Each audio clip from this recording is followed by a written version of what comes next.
Thank you, everybody.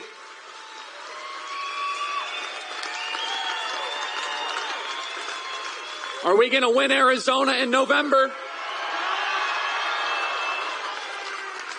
I love those signs. I love that. Trump, Vance, secure the border. I got to tell you, I'm so excited to have this conversation with J.D. Vance tonight and to have it at a church. I'll tell you what, I want to shout out my friend, Pastor Ryan, who does an amazing job of running this church. Give it up for Pastor Ryan. Hey, Lucas. We are right here in East Mesa, where the election very well might be decided. Now, yes, this is Republican country out here, but you know there are thousands and thousands of voters here in East Mesa, right near Queen Creek, right near Apache Junction, where people get ballots in the mail and they don't submit them. My vote doesn't matter. It doesn't matter. We need to have a citizen force in the month of October, all of us, to go chase every single ballot in the month of October. And it's going to require all of us. So throughout tonight, as you start getting fired up, if you say, I don't know if I could live under a Kamala Harris presidency, we need to do something about it.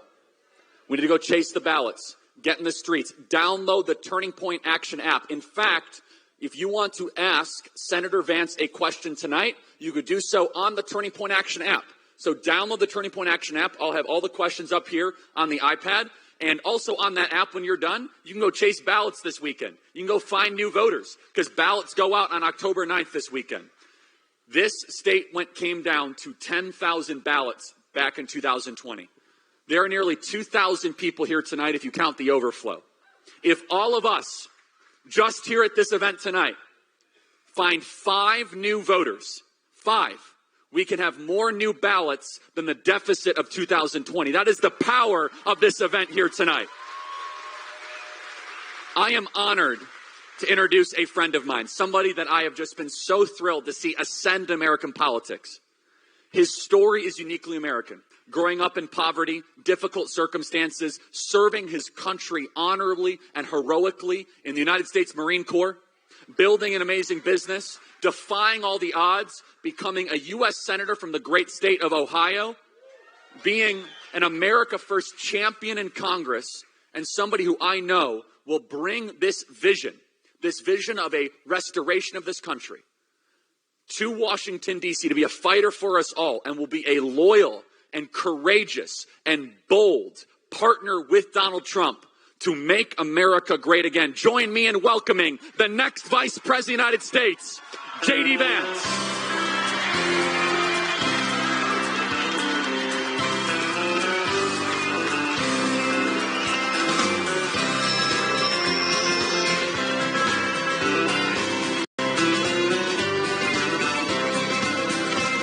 Why don't we liberate these United States where the God bless you all. Thank you. Need it worse. So, J.D., welcome to Arizona. It's good to be here, man. Hello, Arizona. How we doing? Now, J.D., I noticed we don't have any teleprompters here for you tonight. It's a little just off the cuff, taking questions and also questions from the audience. What do you make of it, how strange and bizarre it is? Kamala Harris has gone 40-plus days without taking a serious interview by herself or a press conference. By the way, how great is J.D. Vance with these press conferences? Did he not do a great job? What do you make of that? You know, look, I mean, she's terrified of the media because she's terrified of the American people because she knows that if she speaks off the cuff, she's going to let them know just how completely radical she is. I mean, look, Kamala Harris, her entire campaign, think about this, she's trying to run away from every position that she had 3.5 years ago. She said she wanted to defund the police. And by the way, we should be thinking about and praying about those 2 Phoenix police officers who just got shot yesterday. God bless them and thank them for their service. Sounds like we got one in stable condition, and that's great, but hopefully both of them come out of it. But look, wanted to defund the police, now she says she doesn't. She wanted to ban fracking, now she says she doesn't. She was the border czar who opened the American southern border, but now all of a sudden she says she believes in border security. I joke with President Trump that she's going to show up at a rally one day with a long red tie and the slogan, "Make America Great Again," because that's what Kamala Harris is doing. She's pretending to be You know, we had a rally, Charlie, where the president, he called me right before I went out, and he said, "What do you think's going on here?" And I said, "I don't know, sir. I think maybe she wants my job. She realizes the Kamala Harris campaign is not going well, so she wants to replace me on the ticket." But we cannot let the American people forget how radical she is. She is exactly what she said she was. She is exactly what she has governed as. And the reason why she only talks to the American people with a teleprompter sitting in between them is because she knows the American people can smell a fraud, and she is a fraud, and we have to remind people of it. And we saw this on display at the DNC in Chicago, where they pretended to be something they were not. Now, the radicalism they allowed to slip here or there, but basically it reminds us the country is not nearly as liberal as its leaders have become. That the country is a center-right country, that we want borders, that we do not want men in female sports. Right. That we want sound currency. And she knows that if she ran as what she truly is, a San Francisco liberal, that the people would reject that soundly. So we must not just remind her, but let's go through that record. It's very important. Just on the police in particular. What did she do in 2020, 4 years ago? She donated to a bail fund. Is that correct? Yeah, it's almost hard to believe, Charlie, but I've looked this up. It actually is true. Remember when there were rioters in the summer of 2020 that burned down the city of Minneapolis and a bunch of other cities on top of it? Now, they didn't catch a whole lot of them, but they did catch some of those rioters, and guess who was at the front of the line trying to bail them out of prison? Kamala Harris, who now says that she supports police officers. We can never let her forget it. She was bailing out the people who were attacking police officers and burning down a great American city. That is the record of Kamala Harris. And let's have a president like Donald J. Trump who actually supports our police officers who keep us safe. It's very simple stuff. Now,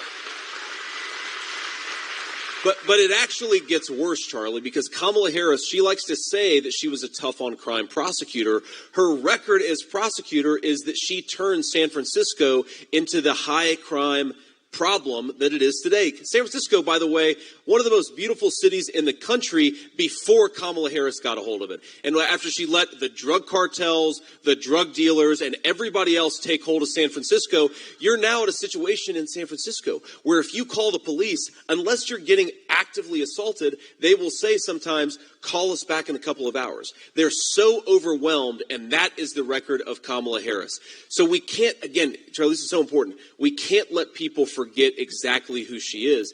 And remember, it's not just that she said all these crazy things back in 2020, it's that she has governed like a San Francisco liberal. And this is the kicker, that she's also attempting to do some sort of a mind manipulation trick.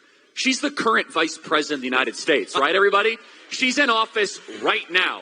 So, Charlie, it takes a special level of shamelessness. And maybe I've only been in politics for 2 years, so I just haven't reached that level. But to look at the American people, even though she's reading off a teleprompter, and to say, on day one, we're going to make groceries and housing more affordable. On day one, Kamala Harris says this, we're going to tackle the American southern border. Kamala, day one was 3.5 years ago. What the hell have you been doing the whole time?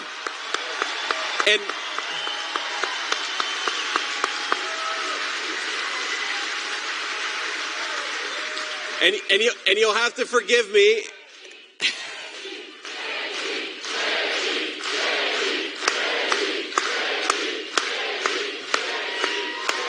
Thank you. But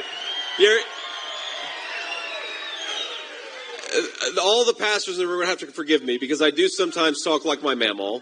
And she was a woman of very serious Christian faith, but she did love the F word every now and then. So hopefully that's the only curse word that I have. Faith. I'm going to try to rein it in. Faith, yeah. That's right. We've got faith. I need a little grace here. But the shamelessness, as you were saying, is remarkable. And this is important. Is she'll say, on day one, I'll do this. So, okay, let's just take one example. If she was serious about securing the border, which for those of us that live here in this state, we are being invaded on a daily basis. We are being invaded. And it's so frustrating because a Democrat will be running for office and they'll raise a bunch of out-of-state money, like Ruben Gallego and previously Mark Kelly, and they'll run all these ads where they'll literally walk alongside Trump's border wall, and then they'll go to the Senate and vote against everything, but they will lie to the vote. You guys have seen those ads, right? And they are open border candidates. Kamala Harris now has Trump's border wall in her advertisement. And so was she not that's hard to believe. Even for me, that's hard to believe. No, it's true. You guys saw that. The Trump's border wall was in her ad. She stopped construction of the border wall on day one. That's what Kamala Harris did. So is it the border wall that's laying on the ground? Because that would be appropriate, because that's what Kamala Harris actually did. But it's also, my friends, you go through the list of policies. Some of this stuff is really hard. Public policy sometimes is really tough. Border security is actually not that hard, okay? It's simple. One, empower the Border Patrol to stop the bad guys when they try to come across, right? That's number one. Number two, deport people who come into this country illegally. That's number two. And number three is don't let people claim asylum and then bounce around in our country for 12 years awaiting a court date. Make them stay in Mexico if they want to claim asylum. That's the Remain in Mexico policy that works so well. And the contrast between President Trump, who did all of these things, he implemented the Remain in Mexico policy. He actually came up with it. He did actually deport people. He didn't let people take advantage of our asylum process. Kamala Harris on day one promised she was going to undo all of that stuff, and that's exactly what she did. And we have the border catastrophe now because of that. And Charlie, we have to remember here the incredible human toll of this stuff, because we have American citizens right now who are dying of fentanyl overdoses that the Mexican drug cartels are bringing into our communities. We have thousands, this is hard to believe, we have thousands of missing children because Kamala Harris has let the cartels sex traffic minors in our own country. And you know my story, Charlie, but I was raised by a woman who struggled with addiction for a big chunk of my early life. That's one of the reasons why my grandmother played such a big role for me. And, Mom, I remember when she took something that she shouldn't have taken, and it almost took her life. And she was in a coma for a few days. And I remember praying, Lord Jesus, please let Mom wake up this time. And because she didn't take fentanyl, she did get that second chance. She's been clean and sober, by the way, for almost 10 years. And God bless her, and I'm so thrilled for that. But imagine, Charlie, if the poison that Kamala Harris is letting come across the border today had been coming across 15 years ago, I don't think that I would have gotten that second chance with my mom. And so to Kamala Harris and to every broken D.C. politician from Ruben Gallego on down, if you're not going to do your job and you're not going to stop this poison from coming into our country, our message on November 5th is you are fired. Get out of there. We've actually got some political leaders who are going to work for the American people. And according to the Department of Homeland Security, it's 320,000 missing children. And here we are in a house of worship, a house of the Lord. And we as Christians, that alone should be a reason to vote for Donald J. Trump and J.D. Vance. Absolutely right. That right there. And can you speak to that, J.D.? Because yes, we as Christians must care about the children. It's so clear in the scriptures. It says, it is better for you to have a millstone hung around your neck and thrown into the sea than to go after one of these little ones. Amen. And 320,000 children. JD, it's almost hard to believe. It is hard to believe, but this is what our government leaders have done, 320,000 kids. And we know, by the way, a lot of those kids have lost their lives. A lot of those kids are being sex trafficked by some of the most evil people in the world. This is the wages of Kamala Harris's disastrous border policy, and it's happening every day in this country. We have to remember that they told us that Kamala Harris was the compassionate person when it came to the border. Remember when they said Donald Trump is the person who wanted to separate families? No. The way that you keep families together is to send a message that if you want to come through to this country, you've got to come through the proper channels. When you empower these cartels, when you tell everybody that they can come across illegally, that's what causes family separation on an industrial scale. Never let them tell you that Kamala Harris's border policies are compassionate. There are 320,000 voices of children crying out, telling us Kamala Harris is not compassionate. She is a disaster, and we cannot promote her to the Oval Office. And they frame it as, you're right, a compassion issue. And it's not compassionate for anyone involved, including also, you guys feel it in our neighborhoods here in the Valley, with crime going up and the break-ins, and you guys see what's happening. And it's happening all across the valley right now, where we have seen the toll of this illegal invasion, and they're sending them all across the country as well, where every single state has now become a border state. And now, God forbid, and I want you to speak about this, JD, because you speak about it so eloquently, God forbid, and this happens all the time, unfortunately, a 16-year-old makes a mistake at a party at 2 a.m. on a Saturday, where he takes a drug that otherwise would have just been, a bad night, but he could end up dead because of something laced with fentanyl. Can you speak about that? Because that is, every week we see that story coming out of the valley. Yeah, so I was in Valdosta, Georgia, just a couple of weeks ago, and they're showing me the interdiction unit where they interdict all the drugs that are coming into Valdosta, Georgia. 60,000 town, very small town. Boxes and boxes of candy. I'm talking about like Sour Patch Kids, Nerds, things like that. And I said, why are these in here? And it's because the cartels have figured out that if they make this stuff look like childhood candy, it's more likely to get through. So now what happens when a kid picks up a packet of Nerds on a playground or opens up a packet of candy in his high school, and now that kid is going to die because he took a piece of candy? Or even to take it a step up, I mean, we're in a church and we believe in the Christian faith and forgiveness. We believe in second chances. It's one of the core messages of the gospel. It really bothers me when you hear about some kid who, they smoked a joint and it was laced with fentanyl, or they got into a pill and it was laced with fentanyl, and now a childhood mistake took their life. And you'll even hear sometimes when I talk about this, you'll hear sometimes people on the radical fringe say, well, they shouldn't have taken that in the first place. And that totally misses the point. And by the way, have some compassion for your fellow citizens, right? But I know, Charlie, you've got young children. I've got a 7-year-old, a 4-year-old, a 2-year-old. They're with me here in Phoenix, actually. They came with us, and we even brought the dog. German Shepherds don't like the Phoenix weather, it turns out.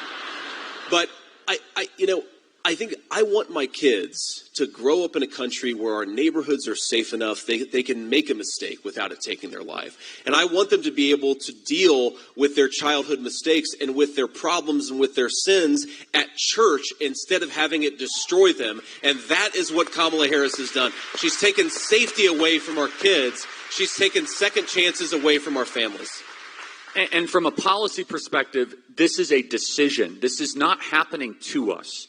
This is a very important thing, That's right. Is that the Democrats and Kamala Harris, they frame the border issue as if it's this uncontrolled thing happening and that we have to just kind of manage it, as if it's like a natural disaster. Let's be clear. We are allowing it to happen. What is happening is an act of the will. Can you speak about that, JD? Yeah, man, it's an unnatural disaster, and her name is Kamala Harris, right? That's exactly what's going on here, is we've got leadership that refuses to do its job. I mean, we have to remember, they came in bragging about the fact that they were going to undo every single one of Donald Trump's border policies. Remember that?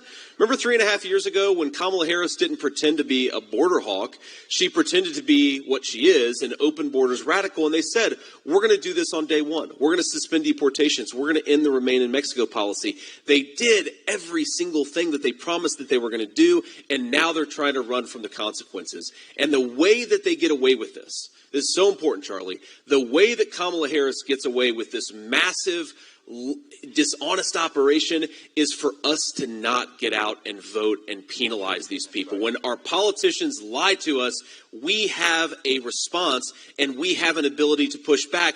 It's at the ballot box. So get out there, tell Kamala Harris, you are fired, and we're not going to reward people who gaslight us and lie to us about what they've done in office. And this state is one of the most consequential and one of the most crucial, which is why you're here. Huge. Especially this part of the valley. And just to reiterate what I said earlier, every single one of you going out with Turning Point Action and to chase ballots and to register voters, JD, we're seeing in this state, one of the buried leads is that this state is actually becoming more Republican, not more Democrat. In 2020, here. In 2020, we had about 100,000 more registered Republicans than Democrats. 4 years later, we now have 260,000 more registered Republicans than Democrats. So we have become, and that's net, that is a net increase. Huge. And it's happening because everyday Americans are seeing the failure of the open border policies, of seeing what's happening internationally, which I definitely want to talk about, which does not get enough attention recently. But also, Phoenix, especially, and everyone here is feeling it. It used to be a decade ago one of America's most affordable cities. Remember that? Remember you used to brag to all of your friends and family in Chicago, LA, and New York? Well, come to Phoenix, you can afford anything. We are getting crushed by inflation here. Inflation in the Sun Belt is the worst in the country, from housing prices to grocery prices. Why is this happening, JD? Explain it, and what will Vance do about it? Yeah, so inflation's obviously complicated, but in some ways it's very simple. When you let in when you talk about housing, for example, you let in 25 million illegal aliens into this country. On the one hand, they're going to compete against Americans for scarce homes that are out there. And then Kamala Harris cast the tie-breaking vote for the Inflation Explosion Act. So mortgage interest rates are higher, home prices are way higher, and now Americans can't afford to buy a home. That's exactly what's happened, right?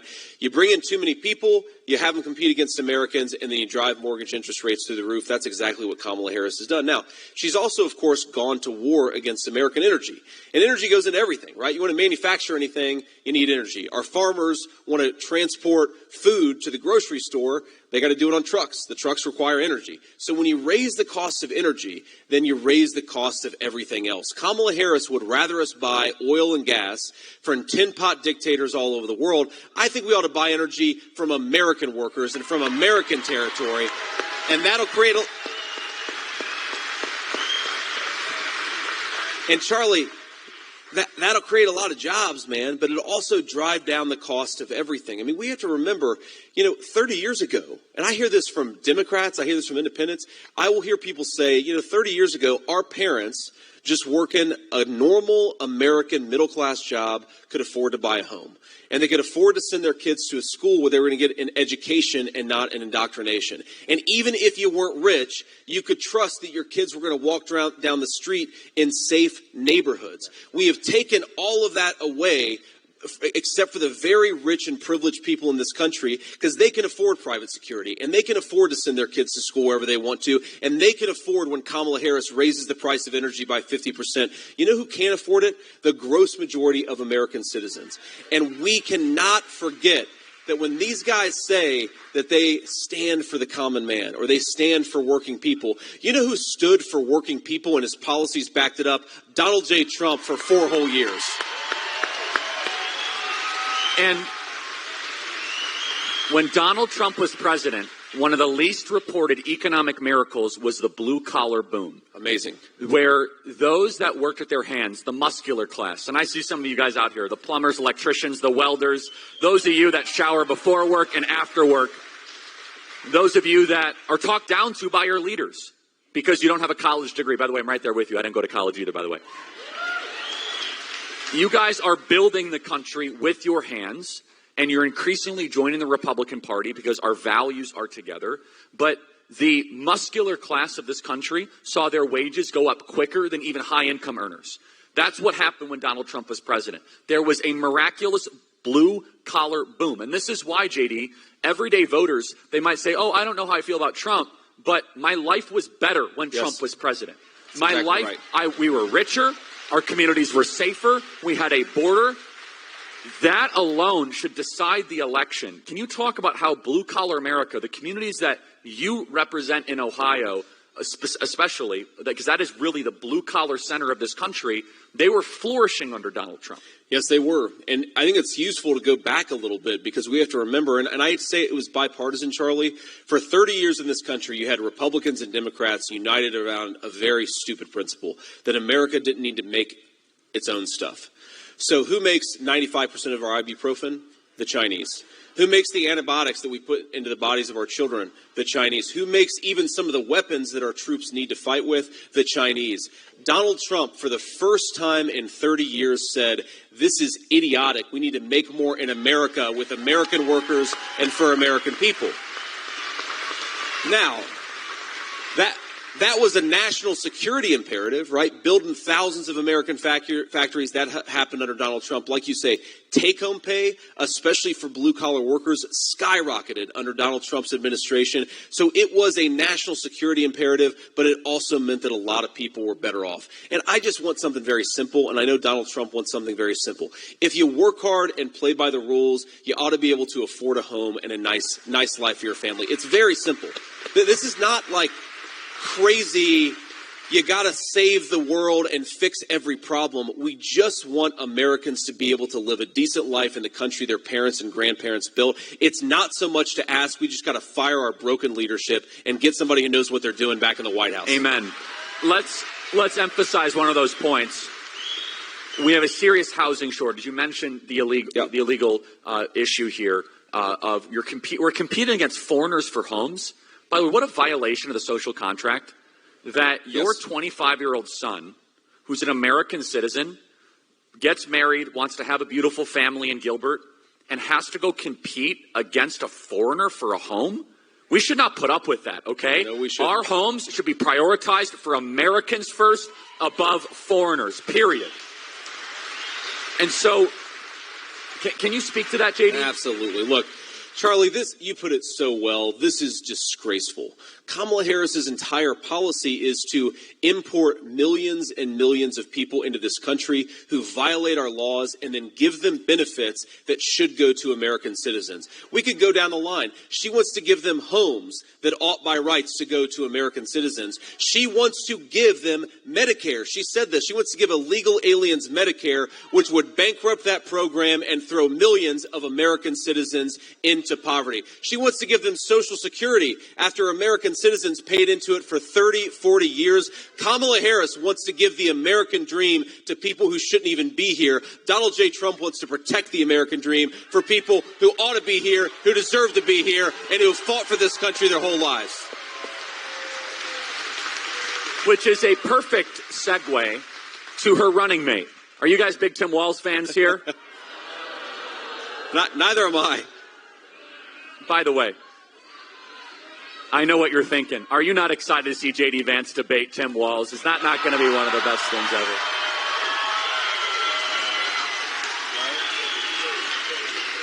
They better have a mercy rule. Who's moderating that debate? Nora O'Donnell from CBS. And I think what actually might happen based on his military service is he's going to bail out at the last minute but say he went anyway. I think that's the Tim Walz approach to the debate. By his own admission, he says he's not a good debater. Okay, I don't know. I don't even know what to make of that. J.D. Vance is one of the best we have, by the way, as you could tell. But let's just look at the record, because not only has Kamala Harris stood for foreigners over Americans in every possible way. Let's look at Tim Walz. Tim Walz, taxpayer-funded tuition for illegals in Minnesota. Correct me if I get any of this wrong. That's right. The driver's licenses. Driver's licenses for illegals. And also, I know there are other policies as well that were accommodating foreigners in the state of Minnesota. On top of that, there's so much there that needs to be explained, yet he does not take questions. And I want all of you to understand this. If you're an undecided voter watching this at home, because we have millions of people watching this, or if you're an undecided voter here tonight, the ticket that is willing on a daily basis to take questions from reporters is probably the ticket that should govern your country, not the one that runs away from reporters. And if I may editorialize just a little bit more, why are reporters and journalists continually providing cover for the side that won't talk to them? It's very bizarre. It's like, at some point, when will these reporters say, I'm not going to carry your water anymore because you won't even allow me to ask a question? By the way, how pathetic was that CNN interview with Kamala Harris and Tim Walz? The whole thing was very weird. So Tim Walz, with George Floyd, allowed Minneapolis to burn. and did not call in the National Guard within 24 hours. Talk about Tim Walz, without a doubt, the most radical, out-of-touch vice presidential selection in modern American political history. Yes, so much we could talk about, and I think it's important to reinforce this just drives home how terrible Kamala Harris's judgment is, right? Now, she says she doesn't want to defund the police, even though she supported those policies. Then she goes and picks a VP nominee who allowed rioters to burn Minneapolis to the ground and actually pushed back against Donald Trump when he said that he wanted to send in the National Guard to save Minneapolis. And thank God, eventually, Donald Trump did exactly that. Finally, Tim Walz relented. But after, of course, $13 billion damage had been done. This is a guy who, I was asked by John Carl of ABC, he said, you've accused Tim Walz of wanting to kidnap people who don't want to consent to gender reassignment for their kids. And I said, well, he signed legislation, he supported legislation that would take children away from their parents if their parents don't want to do sex changes. How would you define that as anything other than kidnapping? And this is a guy, by the way, Charlie, who says that he believes in small government, that he wants the government to stay out of your bedroom. He wants the government to steal your children from you if you don't agree with Tim Walz's values. That is not small government. That's disgusting, and he should be ashamed of himself. Yeah. But look, the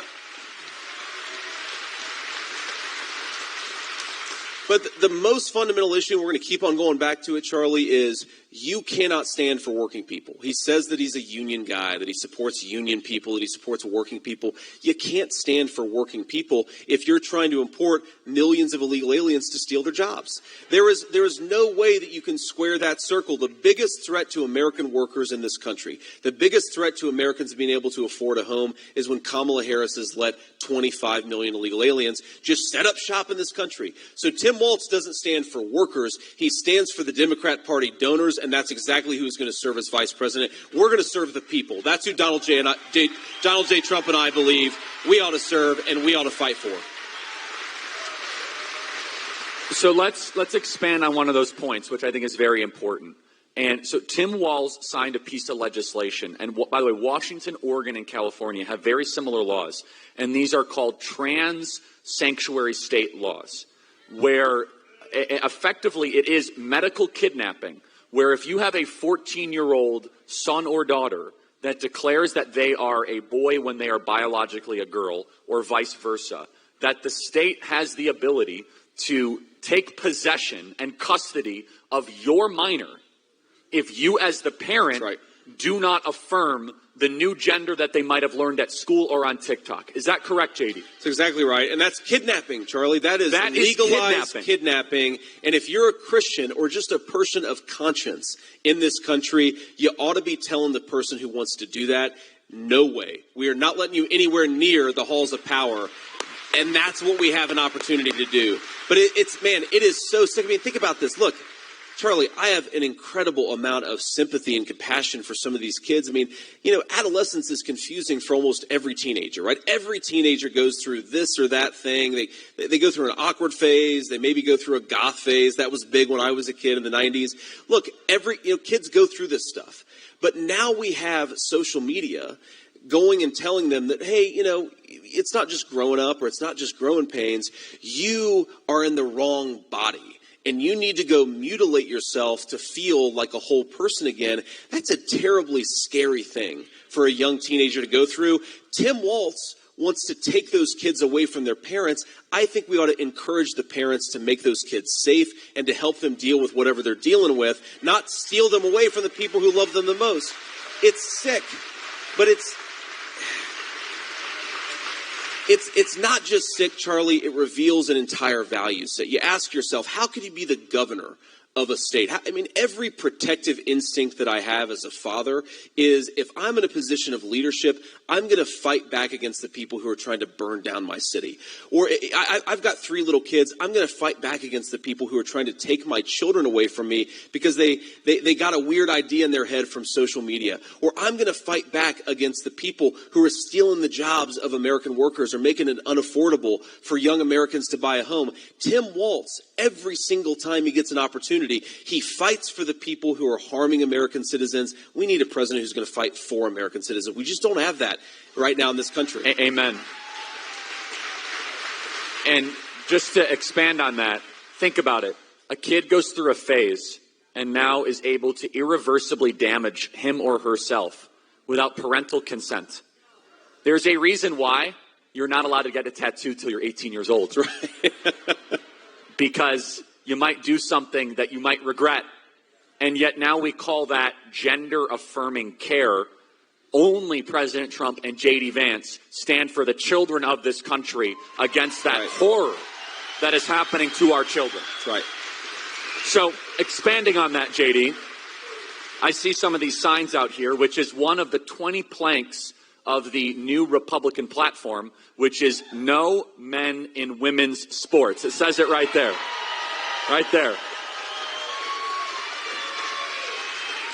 JD, how did we get in a place where now this needs to be a policy position? And if Kamala Harris or Tim Walz took questions, maybe they'd have to answer for this. But they're okay with biological males competing in sports against females. Yeah, which is, first of all, it's so unfair to the girls. Sometimes they've competed for their entire lives to reach the height of their particular sport. And then they have to, you've seen this in the swimming competitions or in the weightlifting competitions. They go up against a biological male who has advantages that are just so obvious, and it's insulting to these girls. But it's also dangerous for the girls. I mean, we of our 3 kids, we got 2 boys and a girl. I really don't want my 2-year-old to step into a competitive physical sport with a biological male because he might hurt her. And as a father, I believe that the job of fathers is to protect our daughters, not promote the people who are trying to harm them.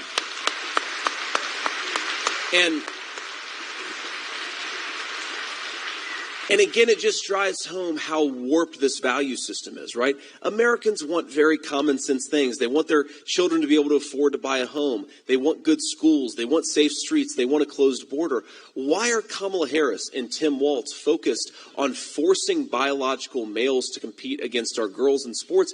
It's insane. And it's not just that, Charlie. So this came up in the state of Ohio, and when I first heard it, I didn't believe it.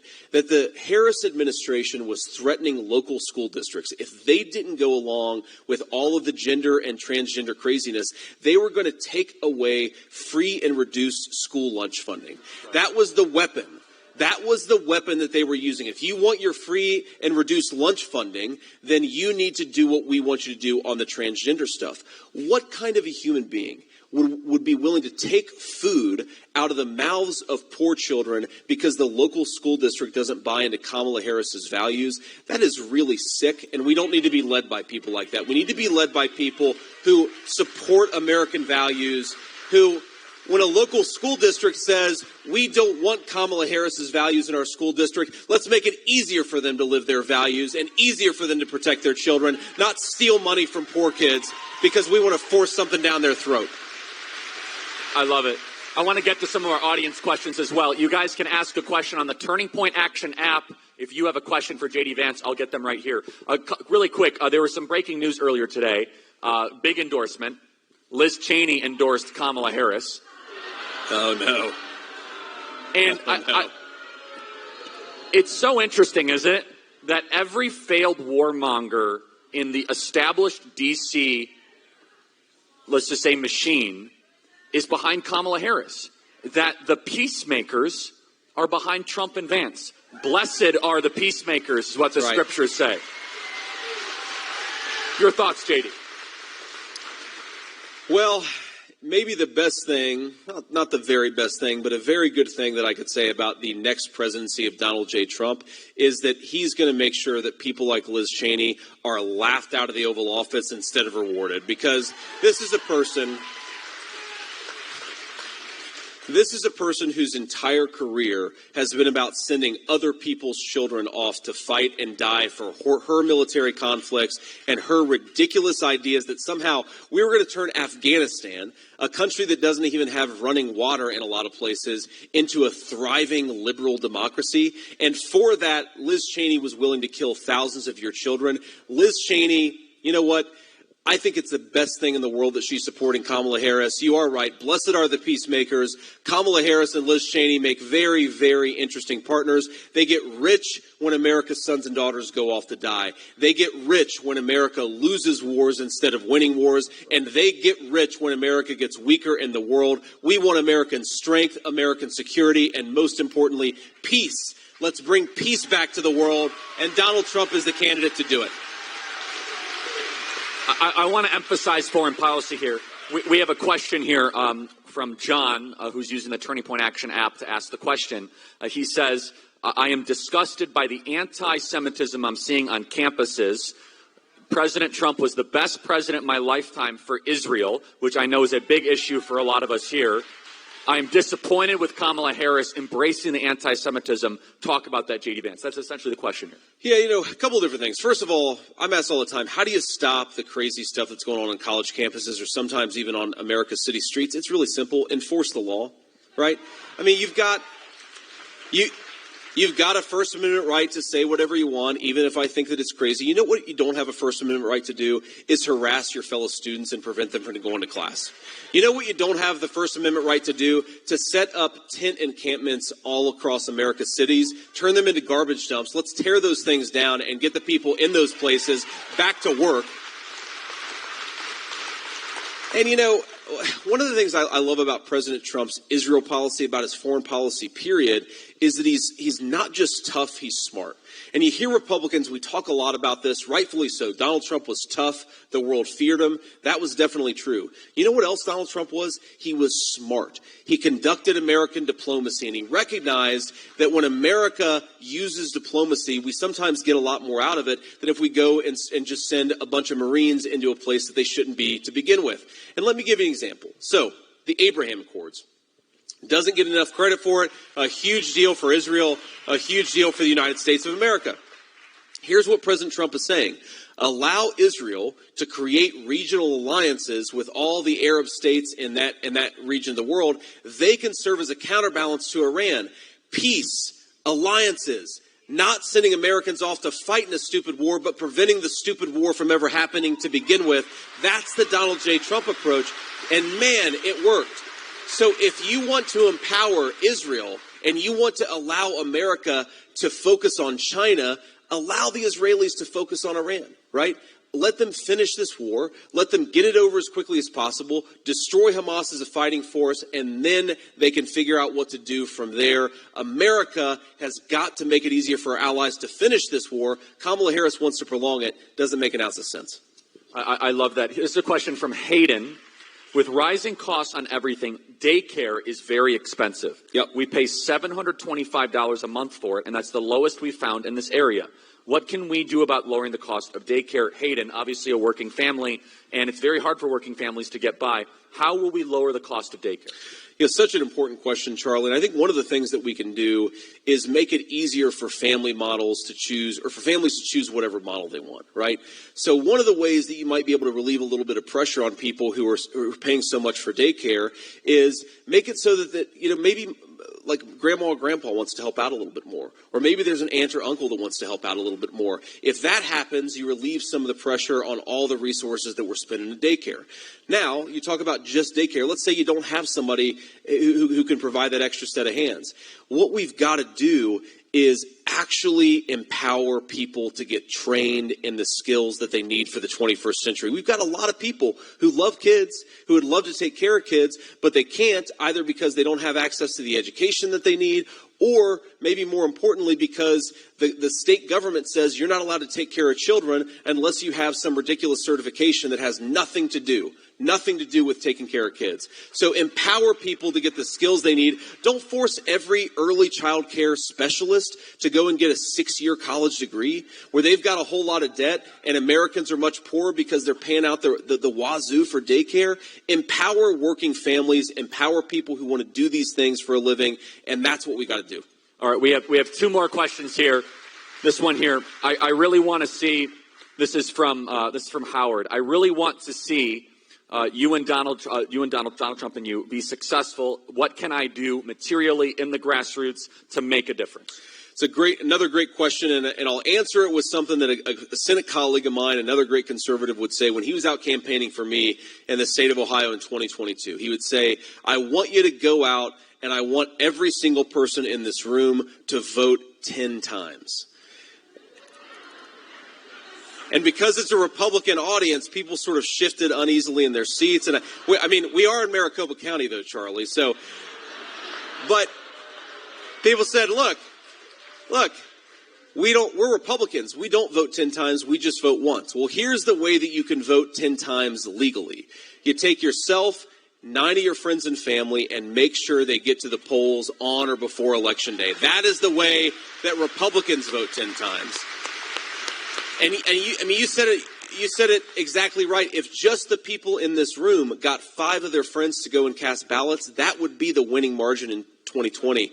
We have the ability to do it, but we can't let our foot off the gas. Every single day, encourage people to go vote. Post on social media. If you see some dishonest crap on social media, correct it. Push back against it. That's exactly We're never going to have the media. We're never going to have the elites. We're never going to have the globalists. But we have the power of the people only if we use it. Yes, and we here at Turning Point Action and Turning Point PAC exist to make it easier for you to make a difference in this election. If you want to go find 100 new voters, if everyone here did commit 100, it is the least you can do. And here in Arizona, it makes a massive, major difference. JD, final question here. We got a bunch of questions here. How can all of us be praying for you and supporting you? The grind is on. The spiritual war is on right now. We know you love this country. You've been thrown into this.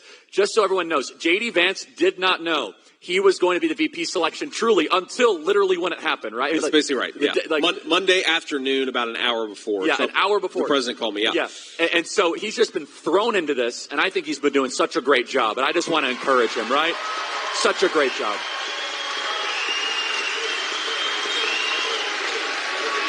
Thank you all.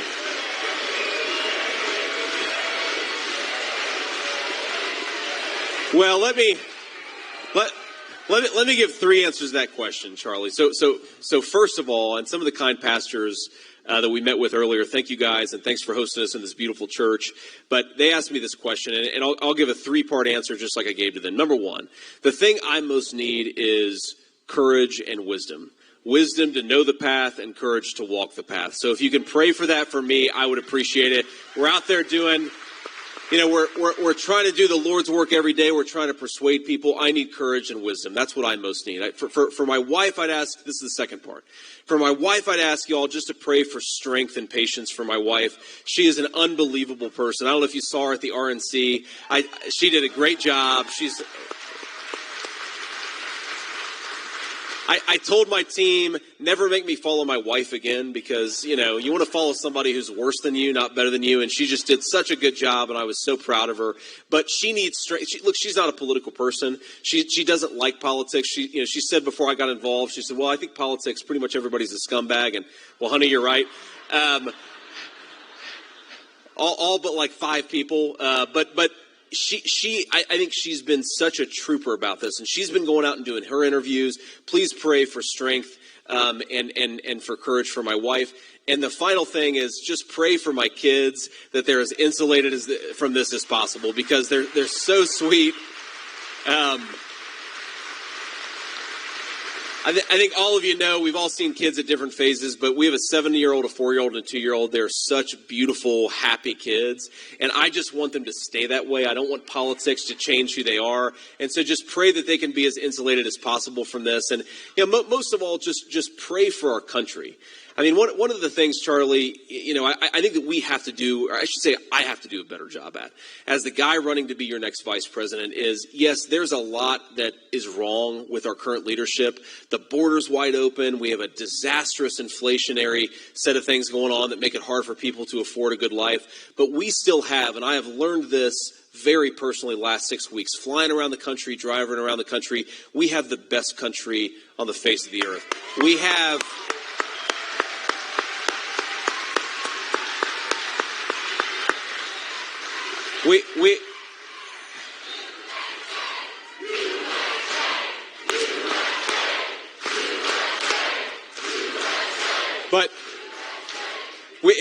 Thank you all. We have the most beautiful country. We have the best natural resources. We have the best workers, the best traditions, the best history. The only thing that we need to fix is the broken leadership, and you all can do that. God bless you all. Thank you for everything you're doing. JD Vance, and please everybody. help us. Thank you so much. Thanks for having me. Charlie, I love you, man.